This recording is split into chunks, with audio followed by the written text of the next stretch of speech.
Welcome to the Future Is podcast, where we meet the people shaping what's next in business and life. I'm your host, Laura Kelleher, Honeywell's Chief Marketing Officer.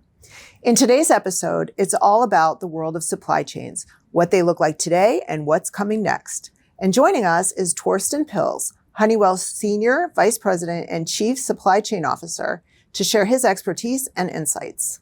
Welcome, Torsten. It's great to have you here today. Well, let's talk about global supply chains. It's been a challenging few years, a lot going on. What are you seeing today, current state, and the trends that are driving things? Yeah, thanks for having me, Laura. But I think last couple of years were pretty challenging, but I do think we see some sort of normalization again. So things are still constrained in some areas of the world and some businesses, but the semiconductor crisis behind us, so we lived through that, learned a lot, made our supply chain operations more resilient. But I do think, I don't think we go back to the world as we knew it 10 years ago, but things starting to normalize. Looking at Honeywell, how are we transforming our supply chains to be more resilient and also to drive growth? Yeah, historically, Honeywell had a supply chain that was primarily focused around single sources of supply. So we were very exposed to single suppliers, sole sourcing, and we've done this over many years just to drive productivity. And we changed that approach completely. So we probably now are maybe 60% single sourced. We used to be almost 90% single source. So we really spent a lot of time and effort to make our supply chain more resilient, more stable, and to hedge our bets a little bit. And then new technologies. How is AI coming into the picture? AI is all the rage, and but we about a year ago we already started thinking about where can we actually use this. What's the use case? So what we've done is we looked at our entire supply chain end to end.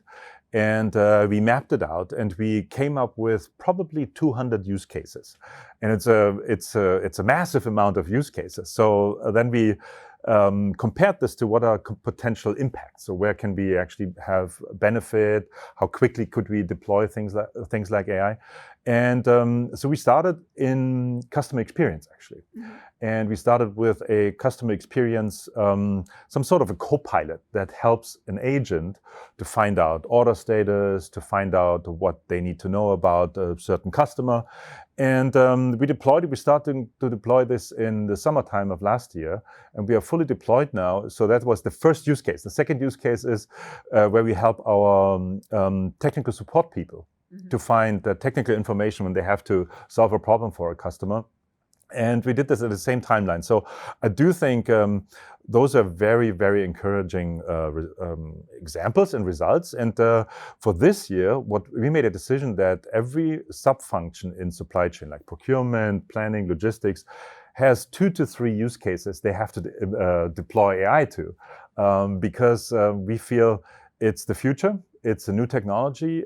Experiences are awesome. Really, they are really awesome. It's not very expensive to deploy this. And I actually have a little bit of FOMO here because I know somebody will do it. And this is a first mover advantage that I believe we have as Honeywell. I'm not aware of any other company that does that at that scale and at that speed. Great. I love the examples you gave too of empowering our people. That's right. To have information at their fingertips and be able to answer questions quickly. What about sustainability? How do you look at that?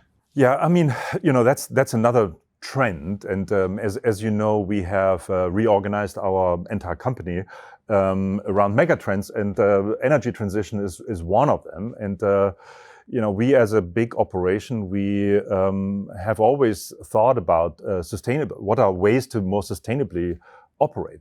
The good news is we can use some of our own technology, and I get to play with all the tools firsthand. And we made a lot of progress over the last couple of years, but we have a roadmap until 2030 or 2035 how to completely decarbonize our operation. We have a really strong plan for this year, for the next 2-3 years, and we're working on really massive, big programs how to decarbonize our operation, which is not easy. Everybody can understand to let's say create sustainable electricity solar panels. I mean, that's what everybody knows. But if you have large burners, furnaces, they are natural gas powered. So how do you decarbonize this? And those are big programs that we in IC are taking on.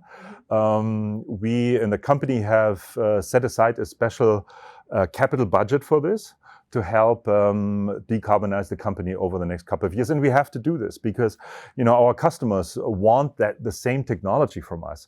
So it's very, very important for us that we are very progressive there and that we are trailblazers and just in our own right. Yeah. So Honeywell on Honeywell. That's right. We're using our technology to achieve the same goals that we know our customers need to meet. Exactly. Yeah. And methane as well, right? You talked about decarbonization. That's right. Methane's another big one. Methane, natural gas, all these, non-electricity kind of sources of greenhouse gases, refrigerants. Think about, we have an awesome refrigerant business with very, very low potential, greenhouse gas potential, and we are on a huge program to really revamp our entire operation using all these new technologies. Nice. And I love the commitment, right? Securing budget.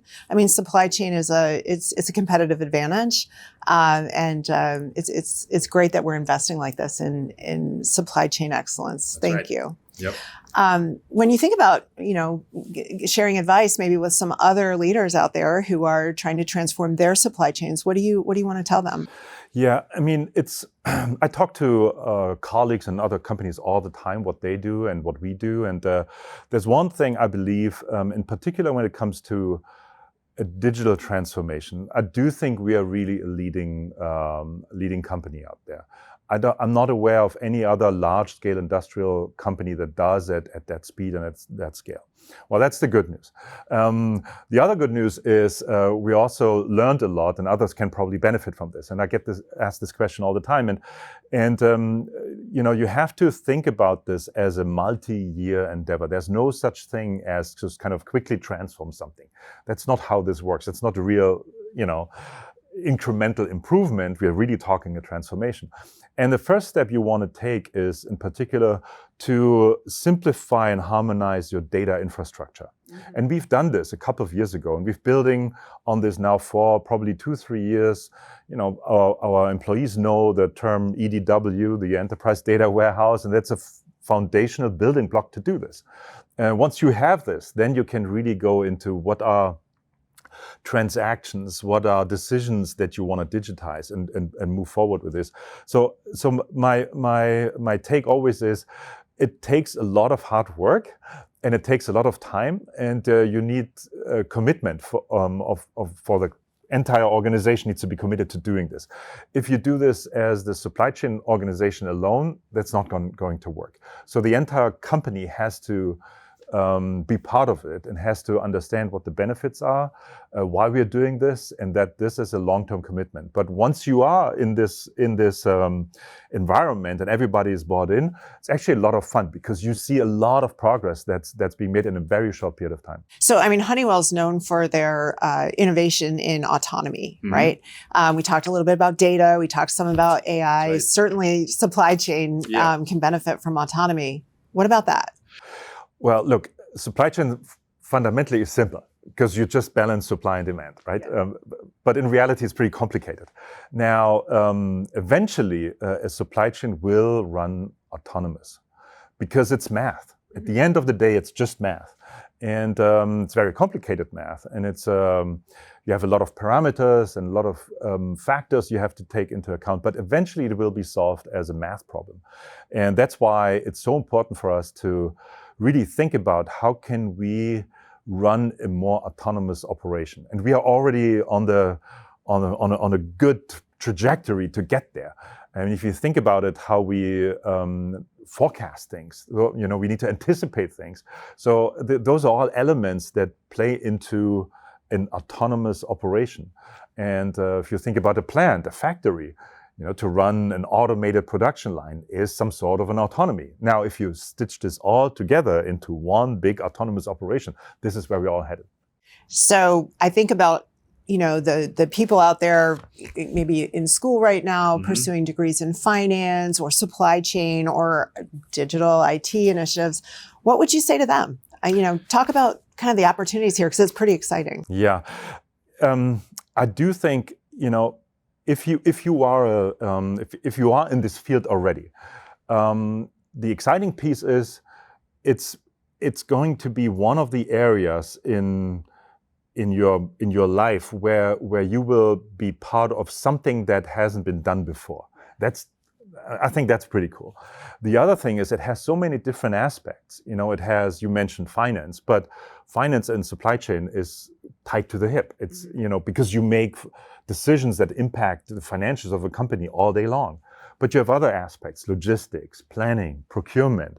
The piece I like most about supply chain is I get to touch almost every other aspect of the company. I work very closely with our friends in sales, marketing, R&D. This is all because our decisions, they all influence how these functions operate. So it's really a supply chain of today is no longer really where you have very narrow functional expertise, but it's more a systems engineering, a systems approach that you have to take.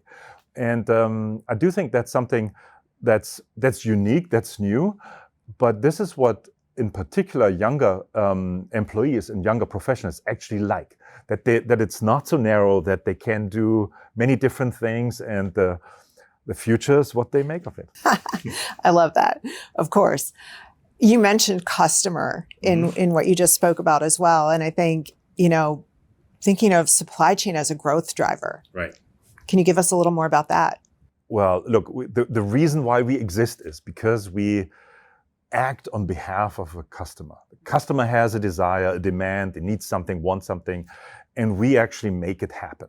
We create a product, we deliver something, we provide a service, things like that. So if we do a really good job, the customer's happy, it's good for the customer, it's good for us.